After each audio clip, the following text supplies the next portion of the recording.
Selamat datang teman-teman semua. Perkenalkan, nama saya Taufik.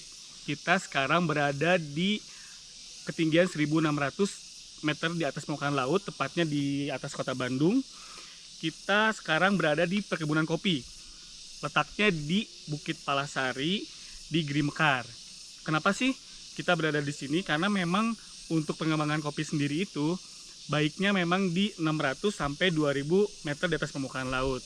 Sekarang kita akan coba membahas tentang bagaimana sejarah kopi, pengembangan kopi seperti apa, prosesnya dari mulai panen, pasca panen, kemudian penyangraian, sampai dinikmati oleh para penikmat kopi tentunya. Oke, kita mulai aja yuk. Sekarang kita berada di areal perkebunan kopi. Bisa teman-teman lihat semuanya, di kanan dan di kiri itu adalah pohon-pohon kopi. Terus bagaimana sejarah kopi itu sendiri ditemukan? Konon, kopi itu ditemukan oleh seorang penggembala kambing. Jadi pada saat si penggembala kambing ini sedang mengembalakan kambingnya, dia melihat ada beberapa ekor kambing yang lebih aktif dari kambing-kambing yang lain. Penasaran, kemudian si penggembala kambing itu mencari tahu apa sih penyebabnya gitu. Ternyata si kambing-kambing yang aktif ini dia memakan buah kopi. Di situ kemudian berkembang, dipelajari lebih lanjut, diolah sampai akhirnya dinikmati, dan memang kopi dipercaya bisa menambah semangat dan energi. Untuk spesies kopi itu sendiri itu ada 4. Yang pertama adalah Arabica. Variannya banyak seperti Geisha, Katura, kemudian ada Tipika. Nah, kebetulan di kebun ini atau kebun Bukit Palasari ini adalah jenis atau varian Tipika seperti teman-teman lihat. Kemudian setelah Arabica ada yang namanya Robusta, kemudian Liberica dan Excelsa. Nah, untuk perbedaannya karena memang di Indonesia itu lebih banyak tumbuhnya adalah 2 varietas. Yang pertama adalah Arabica, kemudian kebetulan di sini juga ada pohon Robusta juga.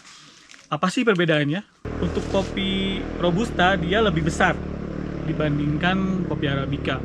Kemudian dari segi bijinya, biji kopi Arabica itu dia lebih lonjong, sedangkan kopi Robusta dia bulat. Kemudian dari segi aromanya, aroma kopi Arabica dia lebih buah, fruity. Kemudian untuk kopi Robusta aromanya itu lebih woody dan nati atau kacang. Kemudian dari segi rasa, untuk kopi Arabica dia lebih ringan, pahit, tapi memang tidak sepahit dari kopi Robusta. Kemudian rasanya pun untuk kopi Robusta dia lebih kuat atau lebih strong. Selanjutnya dari segi tingkat keasaman. Tingkat keasaman kopi Arabica itu lebih tinggi dibandingkan kopi Robusta.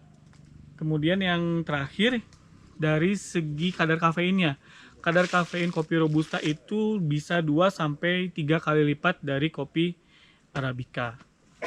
Untuk jarak tanam kopi itu kurang lebih antara 2,5 sampai 2,5 meter. Kenapa diperlukan jarak seperti itu? Agar tumbuh kembang kopi itu bisa lebih maksimal. Kemudian dalam pemeliharaan kopi itu kita kenal ada yang namanya pemangkasan. Pemangkasan yang pertama itu dilakukan pada saat kopi belum berbuah. Itu untuk kita mengendalikan hama dan menjaga kerangka kopi agar bisa maksimal.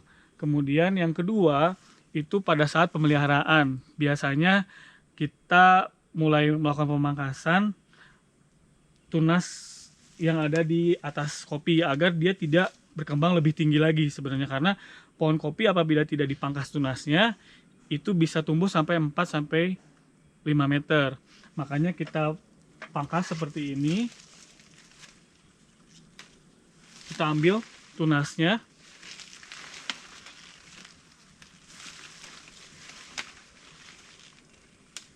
Kenapa tunasnya kita pangkas? Selain dari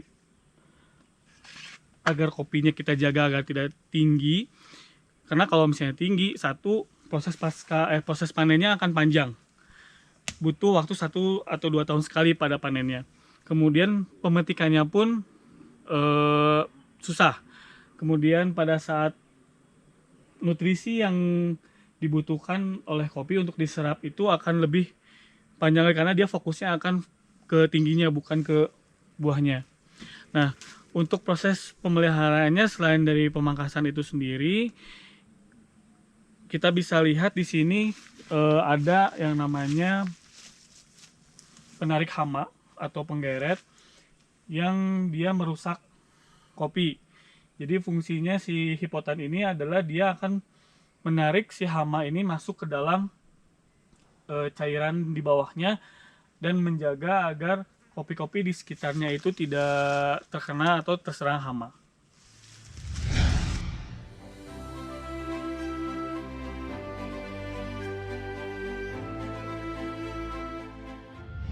Oke, sekarang kita berada di tengah-tengah kebun kopi.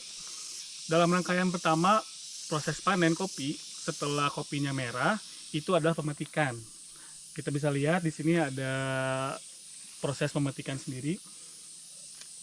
Kita pilih yang pertama itu kita pilih kopi yang merah. Kemudian caranya seperti apa? Kita pelintir, kita tarik, kemudian kita kumpulkan di kantung. Untuk kemudian kita akan bawa ke tempat pemrosesan pasca panen untuk masuk ke sortasi tahap pertama. Teman-teman, sekarang kita berada di tempat proses pasca panen, yang mana setelah kita lihat tadi proses pemetikan cherry kopi, ini akan masuk ke tahap selanjutnya, yaitu adalah proses perambangan. Oke.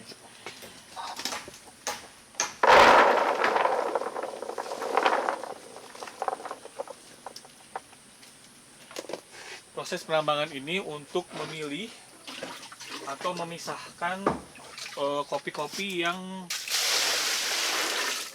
defect atau tidak baik untuk kita buang, sehingga kopi-kopi yang kita proses ini adalah kopi yang baik.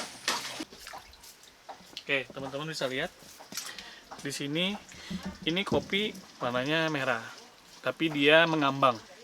Kenapa mengambang? Kalau kita kupas,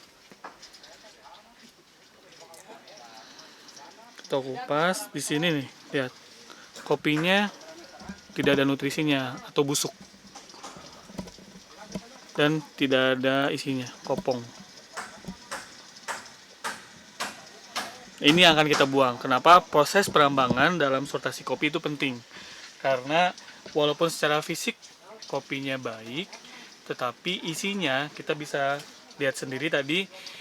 Untuk kemudian hanya kopi-kopi yang baik saja yang kita bisa proses. Nah, setelah dari sini kita akan melihat proses pengupasan menggunakan mesin yang selanjutnya akan masuk ke tahap berikutnya.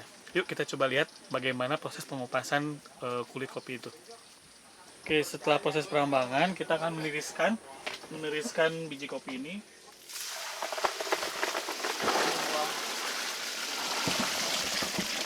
Membuang airnya.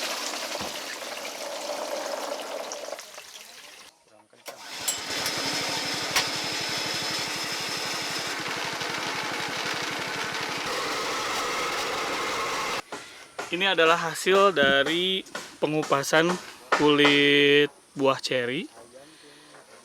Oke, teman-teman bisa lihat, ini adalah dagingnya atau lendirnya. Nah, setelah ini akan masuk ke tahap berikutnya atau tahap proses pasca panen penjemuran. Yang mana kalau untuk honey, dia prosesnya kondisi seperti ini langsung kita jemur saja. Tapi untuk proses full wash, kita akan merendam dan menghilangkan si lendir ini sampai benar-benar kering, baru masuk ke tahap proses ke penjemuran. Yuk kita lihat bagaimana proses penjemuran itu. Teman-teman, sekarang kita berada di greenhouse. Seperti teman-teman lihat, di sini adalah tempat di mana kopi itu dijemur. Setelah tadi melalui proses serangkaian pemetikan, kemudian perambangan, pengupasan, nah kemudian kita melakukan penjemuran. Kenapa kita buat greenhouse? Karena intinya dalam proses penggilingan kopi itu bukan hanya sinar matahari, tapi adalah airflow. Airflow di mana sirkulasi udara ini dia bisa mengirimkan panas secara merata. Nah, seperti teman-teman lihat, di sini adalah proses untuk pengeringan dari kopi jenisnya adalah full wash. Bisa teman-teman lihat di sini, si lendirnya sudah dihilangkan atau dicuci, sehingga untuk karakteristik kopi full wash itu sendiri, gabahnya itu dia lebih clear atau lebih pucat. Kemudian bisa dilihat. Kemudian yang kedua, untuk proses honey, bisa dilihat teman-teman sebelah sana, itu adalah proses honey. Kenapa dia disebut honey? Bukan karena rasanya seperti madu tentunya, tetapi karena pada saat proses pengupasan itu tidak dicuci si lendirnya, tetapi si lendirnya atau dagingnya ini dia dibiarkan saja, kemudian langsung dijemur, sehingga pada saat proses pasca panen penjemuran dan membolak-balikan si bijinya itu lengket seperti lengketnya madu begitu. Teman-teman, sekarang kita berada di puncak dari proses pasca panen yang teman-teman sudah lihat tadi, dari mulai proses perambangan, kemudian pengupasan kulit buah, dan proses penjemuran. Nah, sekarang ini adalah hasilnya. Hasil dari proses penjemuran itu berupa gabah kopi yang belum jadi green bean dan belum siap ya. Nah, ini adalah contoh gabahnya. Nah, bisa lihat teman-teman di sini, ini gabah. Nah, tahapan selanjutnya dari gabah ini kita akan melakukan pengupasannya, pengupasan gabah. Kalau misalnya kita lihat aja ya. Nah, dari mulai proses ini kita bisa lihat setelah gabah dikupas, ini adalah green bean.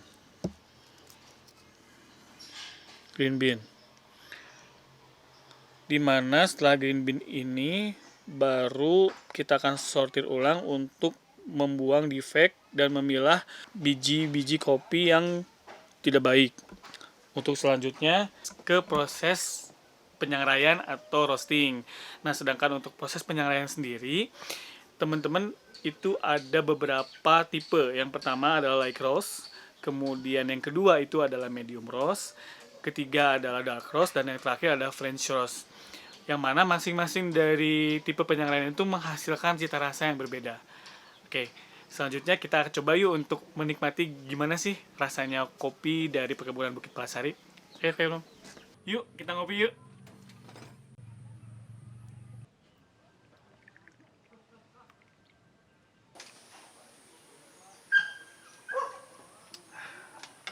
Sekian dari proses tur kopi kali ini. Terima kasih banyak teman-teman sudah ikut dan menyimak. Mudah-mudahan bisa menambah wawasan teman-teman semua mengenai proses kopi itu sendiri, dari mulai sejarah kopi, pengembangan kopi, kemudian proses panen, pasca panen, sampai akhirnya bisa dinikmati oleh para penikmat kopi. Sekian dari saya mohon maaf apabila ada kesalahan baik tutur kata maupun cara penyampaian saya. Kemudian saya akhiri hari ini, dan sampai ketemu lagi di Tur Coffee selanjutnya. Dadah.